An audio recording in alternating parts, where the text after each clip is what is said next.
तो welcome back my YouTube channel exam done. मैं शोभित आप सभी का स्वागत करता हूं अपने यूट्यूब चैनल एग्जाम डन पर। करंट इशू डिस्कस में मैंने जो आपके लिए आज दो टॉपिक लिए हैं। एक टॉपिक है भारत कैसे फसलों का एमएसपी तय करती है। दूसरा टॉपिक मैंने नफीस सिस्टम के लिए बारे में लिया है, जो अभी हाल ही में केंद्र सरकार के द्वारा या गृह मंत्रालय के द्वारा लॉन्च किया गया है, कैसे आइडेंटिफिकेशन करना है किसी भी अपराधी का। तो इन सभी के दो टॉपिक मैंने आपके लिए लिए हैं करंट इशू डिस्कस में। आज डिस्कस जो इम्पोर्टेंट रहेगा वो एमएसपी को लेकर और नफीस सिस्टम को लेकर रहेगा। करंट इशू डिस्कस में देखते हैं कि आगे क्या है। सबसे पहले मैं आपको एक बात बता दूं कि इस चैनल को सब्सक्राइब जरूर करें, क्योंकि आने वाली नोटिफिकेशन आपको तुरंत मिलती रहे।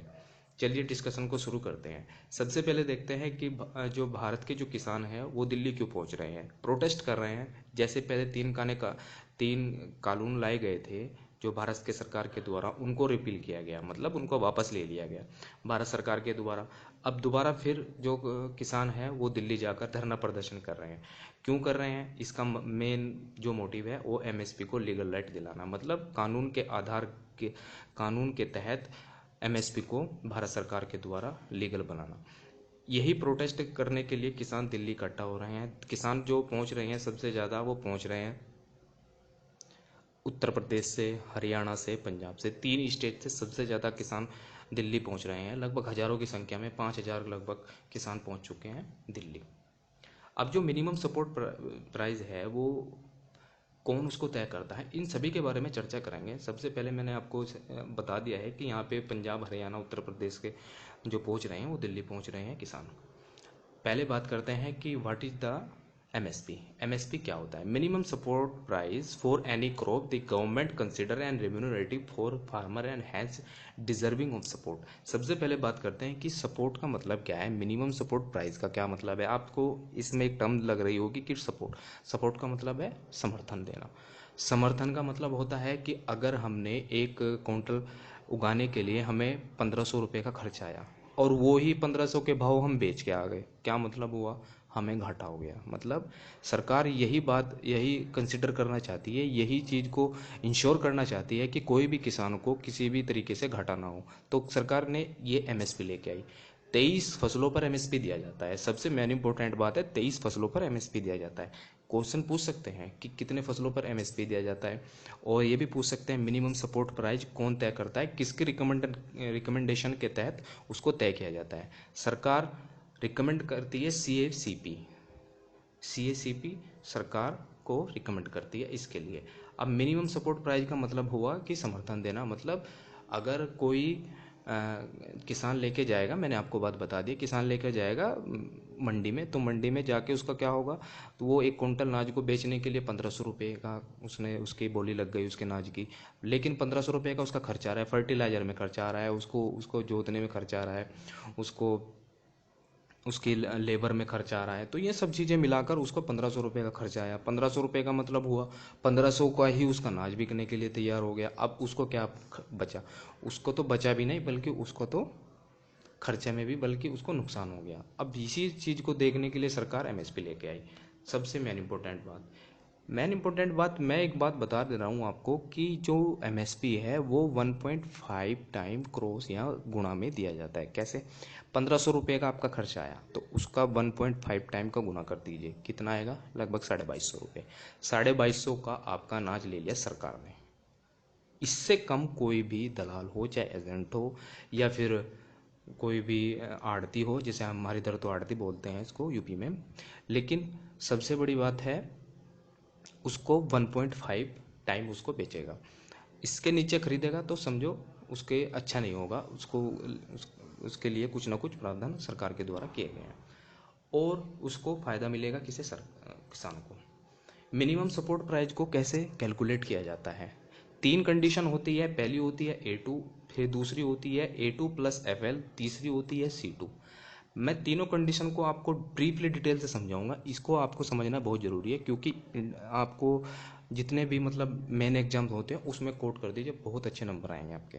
पूरा का पूरा क्वेश्चन में अगर आपको एमएसपी को लेकर के भी क्वेश्चन आ सकता है, तो आपको इससे अवेयर होना है, क्योंकि इसके तहत ही क्वेश्चन पूछे जा सकते हैं कि एमएसपी को लेकर, जैसे 3 काले कानून को वापस लिया गया था तो उसके तहत भी क्वेश्चन आ सकते हैं। तो ये सब के बारे में आपको जानकारी होनी चाहिए। पहले बात करते हैं कि इसको रिकमेंड कौन सी वो करती है, कौन सा एग्रीकल्चर कमीशन करती है। पहली बात, commission for agriculture cost and prices, इसको रिकमेंड करती है सरकार को।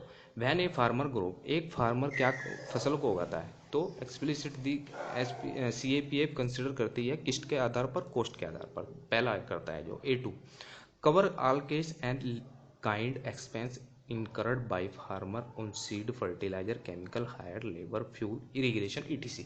A2 के अंदर जो हम काउंट करते हैं, अगर A2 के तहत हम MSP दे रहे हैं तो ये सब चीज़ें काउंट की जाती है, fertiliser, chemical, labour, fuel, irrigation, तो ये चीज़ें काउंट की जाती है। ध्यान रखना, इसमें फैमिली की कोई भी लेबर काउंट नहीं हो रही है, मतलब जो फैमिली ने बेचारा काम करके उसको उगाया है उस फसल को, क्योंकि सभी साथ लगते हैं, ये किसान का परिवार पूरा का पूरा साथ देता है उसको फसल को उगाने में। मैं भी एक किसान का ही बेटा हूँ, मैं भी सब ध्यान दे करते हैं। अब A2 plus FL, actual cost plus and imputed value of unpaired family labour. आप A2 का तो मैंने आपको बता दिया कि इसमें फर्टिलाइजर, केमिकल, लेबर आ रहे हैं, प्लस इसमें फैमिली लेबर को और जोड़ दिया जाता है। दूसरी कैटेगरी में मैं आपको बता रहा हूँ, इसमें फैमिली लेबर को और जोड़ा जाता है। कैसे कि एक किसान होता है, उसके परिवार भी उसका साथ देते हैं, तो उसकी लेबर को भी जोड़ा जाता है। तो A2 प्लस FL के तहत अब जो फिलहाल खर्चा दिया जाता है 1.5 करोड़ को मल्टीप्लाई करके MSP दिया जाता है भारत सरकार के द्वारा, वो A2 प्लस FL को जोड़ के दिया जाता है। अब इसमें जो सरकार के किसानों की मांग है, जो किसान मांग कर रहे हैं, वो किस चीज़ की मांग कर रहे हैं? किसान मांग कर रहे हैं पहले तो लीगल होने चाहिए, मतलब कानून उसके ऊपर एक कानून लेके आए, सरकार उसके ऊपर एक कानून लेके आए कि अगर जो सरकार के द्वारा जो MSP दिया जा रहा है वो एक कानून के तहत दिया जाए, मतलब अगर कोई इससे नीचे खरीदेगा तो उस पर कानूनी के तहत वो अपराध माना जाएगा। तो इसके लिए कोई प्रावधान नहीं है, बस एक वो बना रखा है कि एक इसके तहत आपको इतना सपोर्ट दिया जाएगा।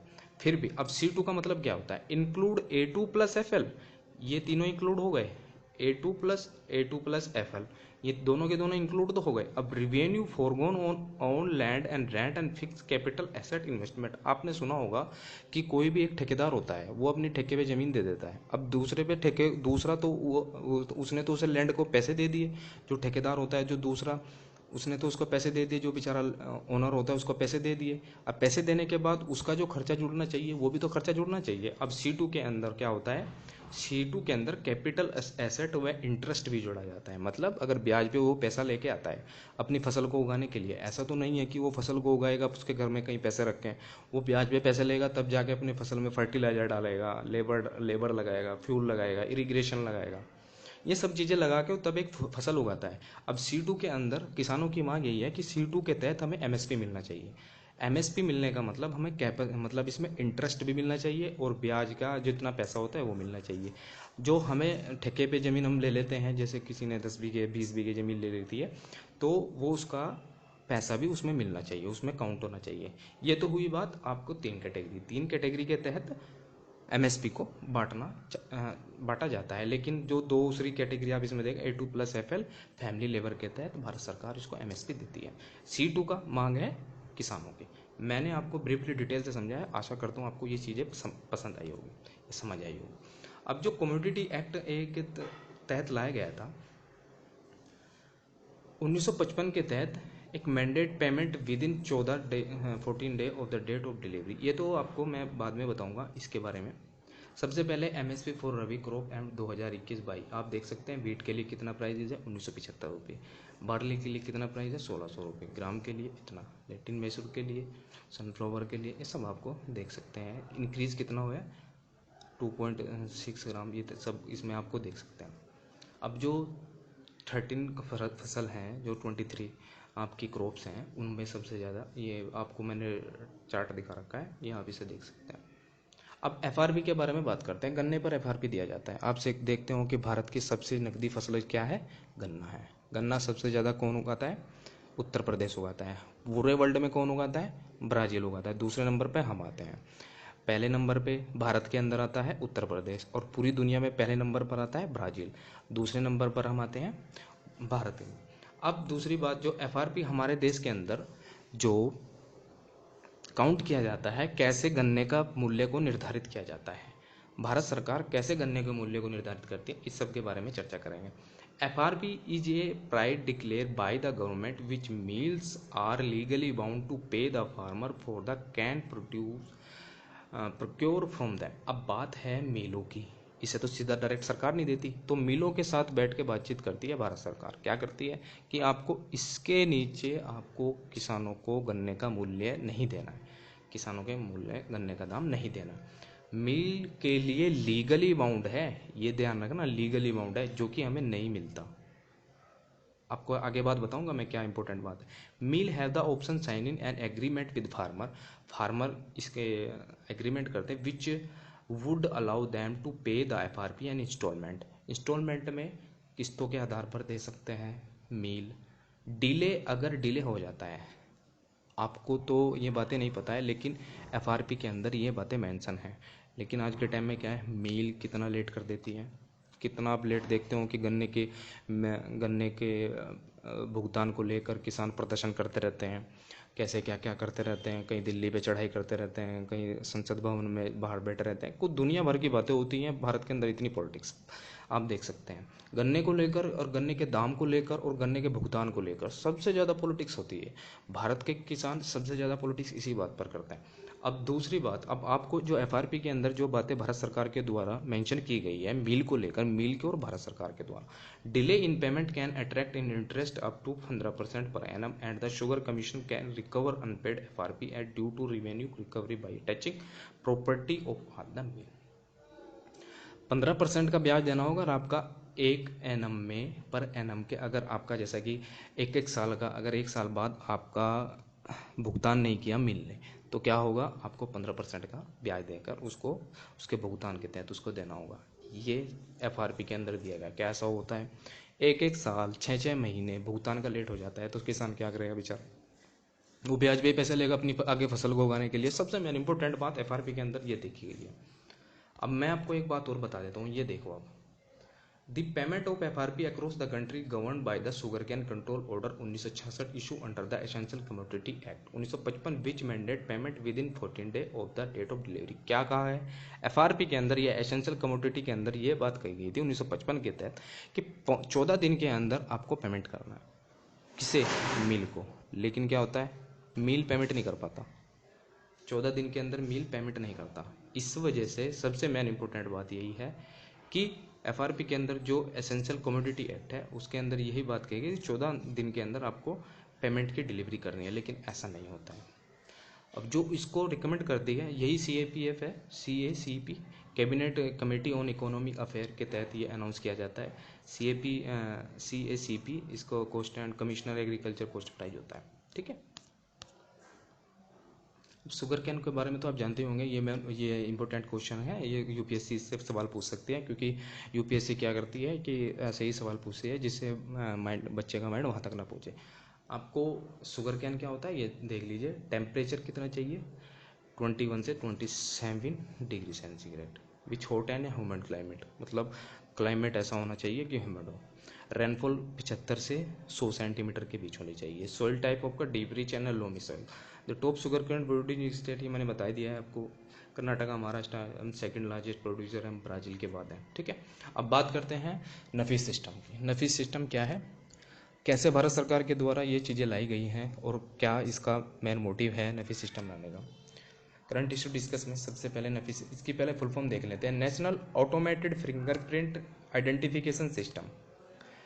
ये आप आइडेंटिफिकेशन सिस्टम से आप जान ही गए होंगे कि आइडेंटिफिकेशन कैसे आइडेंटिटी करना, अपराधी को कैसे आइडेंटिफिकेशन करना, क्या उसको उसके अगर फिंगरप्रिंट ले लिया तो वो किसी भी राज्य की, अगर आप देख सकते हैं किसी भी राज्य में वो जाएगा तो उसकी आइडेंटिफिकेशन, तो उसका सारा बायोडाटा उसके सामने आ जाएगा किसी भी सरकार के पास जाके।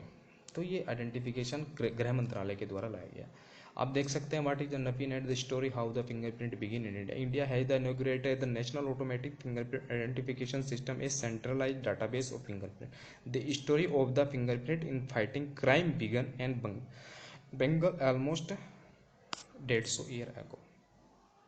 अब सिंपल सी बात है कि हम फिंगरप्रिंट क्यों ला रहे हैं। आप आधार कार्ड का डाटा बना सकते हैं, जैसे कि आप सोच रहे होंगे कि अगर ये है तो हम आधार कार्ड का डाटा क्यों नहीं रख सकते। आधार कार्ड का डाटा रखने का मतलब है कि उसमें सभी आ गए, लेकिन फिंगरप्रिंट एक का ही होगा। जब सबके आ जाएंगे तो ये एनसीआरबी के तहत किया गया है, तो सभी का आ गया। तो अगर हम किसी देश में जाएंगे या किसी भी राज्य में जाकर वो उसने कोई क्राइम किया है या फिर उसने एक रेड लाइट को भी तोड़ दिया, एक रेड लाइट एरिया में वो खड़ा है या फिर सॉरी या उसमें क्रॉस कर रहा है, वो रेड लाइट को तोड़ रहा है, तो उसमें भी उसका एकदम से वो पंच करेगा तो उसका सारा का सारा बायोडाटा आ जाएगा, इसने कितने क्राइम किए हैं, कितना उसने क्या क्या किया। ये सरकार के द्वारा लाया जा रहा है। Union home minister Amit Shah inaugurate the national automatic fingerprint system identification on Wednesday. ये आप देख सकते हैं नेशनल सिक्योरिटी स्ट्रेटेजी कॉन्फ्रेंस के अंतर्गत दिया गया है। According to the ministry of home affairs which develop NCRB national crime record bureau. ये मोस्ट इंपॉर्टेंट संस्था है, इसके बारे में ध्यान रखना, क्योंकि क्वेश्चन आंसर में क्या पूछ सकता है कि नफीस सिस्टम या सीबीआई के थ्रू लाया गया है या एनआईए के थ्रू लाया गया है या एनसीआरबी के थ्रू लाया गया है। ये आपसे क्वेश्चन पूछ सकता है, आपको ध्यान रखना एनसीआरबी के हेल्प से लाया गया है। Would help in the quick and the easy disposal of case within the help of the centralise fingerprint database. अब इसके सेंट्रलाइज होगा, एक सर्वर पर सेंट्रलाइज होगा डाटा को, किसके, अपराधियों के। अब मानने की बात है, एक किसी देश ने महाराष्ट्र से अपराध किया या तमिलनाडु से अपराध किया या कहीं से भी अपराध किया, तो वो क्या होगा, एनसीआरबी के थ्रू वो एक सेंटर पे चढ़ जाएगा। मतलब एनसीआरबी के नफीस सिस्टम के तहत वो ऐसे सेंटर में चढ़ जाएगा कि वो अगर कहीं भी जाएगा, कहीं पे भी जाके अपराध करेगा, तो वो सारा का सारा डाटा उसके यहाँ पे रहेगा। जितना भी तब भी वो फिंगरप्रिंट लगाएगा, वो तुरंत का तुरंत सभी का सभी डाटा उसके सामने आ जाएगा। अब ये मोस्ट इंपॉर्टेंट, मतलब एक सेंट्रलाइज किया है। कैसे सेंट्रलाइज किया है कि एक को जितना भी सर्वर होगा, जितने भी कोई अपराधी होंगे, तो उसको एक सेंटर के तहत या एक डाटाबेस के तहत वहाँ पर कंट्रोल किया जाएगा, वहाँ पर उसको होल्ड किया जाएगा सब डाटा।